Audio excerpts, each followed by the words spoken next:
The Munch Museum formulated a vision for ourselves, which is to be one of the most respected museums in the world. And it has to be in the world because we have a world artist, and it has to be most respected because we're not only addressing the art-interested audience, but also media and research and all other kinds of aspects connected to the house. Yeah, right. If I have to describe the museum in two sentences, I could say the museum is an indoor square and a city observatory connected by a museum. So these two public spaces that are going to make part of the collection of public spaces that we have around will be the two elements, the two ingredients that the citizens, we understand absolutely, in the first second that's for them. And in that sense, I think this concept of connecting transforming the museum into a transition between these two points is really new. And it will be the museum, all its personality. That is the reason to be vertical. That's the reason to look at to have this gesture that the silhouette the museum has, looking at the old city, looking at the castle, looking for the past. The house is tailored for the collection. It's wonderful in the sense that we can also connect very well to the city and to the sea and to the river. And to the surroundings, so to speak. And it's going to give a wonderful art experience to go up through this building and experience art on one side, enjoying other activities, enjoying the view, and also enjoying, of course, what we're going to have in good restaurants and cafes and other possibilities. And I think it's going to be certainly a very vibrant and very interesting place to visit, not only for the local population, but also for an international population.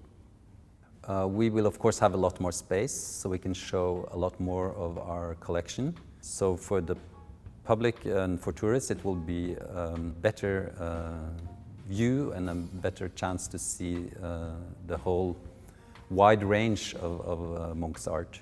In the case of Munch, I think Van Gogh and Munch are having the most important solo artist museums in the world.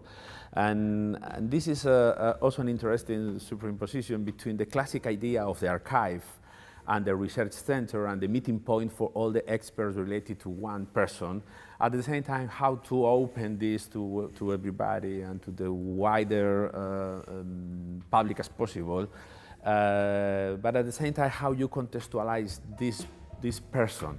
It's certainly looking to the future because through research and through the exhibition program and through the international activities, we're going to keep Edvard Munch lively and also keeping relevant, not only in Norway, but also internationally. And we know that there is a great interest of Edvard Munch around the world.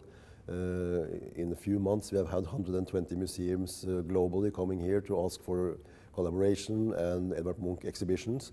We had 30,000 press articles about Edvard Munch last year, so it shows that Edvard Munch has a very strong voice in the world. He means a lot to a lot of people all over the world. With the vertical museum, it is a lot easier to be changing exhibitions in certain floors while still having other exhibitions going on. So it actually makes it more possible to have a dynamic exhibition program. Sustainability today is a part of our culture. We really think try to think in a environmental way. That means that the whole building in an holistic conception has to respond to this question. And we have worked a lot on this, asking every consultant of the project to give a sustainable answer to the work, not only the ones apparently more directly related with this topic. One of the most important ingredients of the museum is the facade, because also the facade is the expression of this compromise with the weather conditions. We have always explained that the facade has this reactive condition. It's not exactly a glass or transparent building. It's really a blurred, enigmatic presence, which is going to borrow the color of the clouds of the sky. Sometimes will be blue or gray, or sometimes disappear behind the fog in the morning.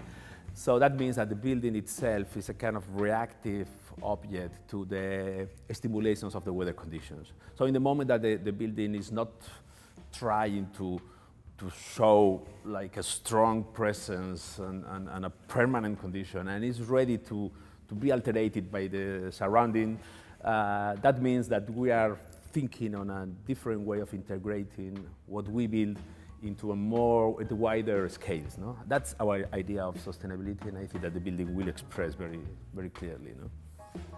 All the typological decisions related to the museum are a great challenge for an architect like me, because we have seen hundreds of museums in the last years, and it's quite difficult to rethink the idea of a museum today.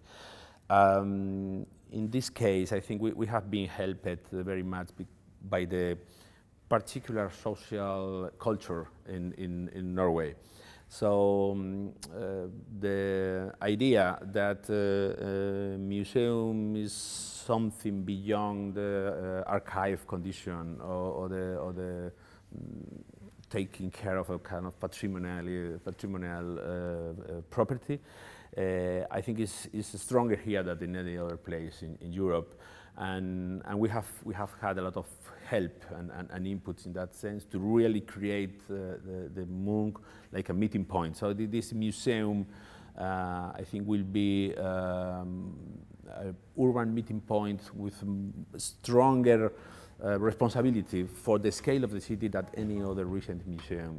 The new museum has a capacity of 4 times more visitors than the museum we have here today. So we also think that we're going to fill the new museum with the first year 500,000 visitors. And we believe that that's even possible to raise that number in the future. We have also put a lot of emphasis on children. Both the architect and we have been concerned with creating a venue that will give a maximum possibility for children to be interested in art and also work themselves in our workshops with the art in order to be artists, if you like. So I think this museum will be an outstanding museum when it comes to taking care of children and to give them a maximum experience in the visual art world.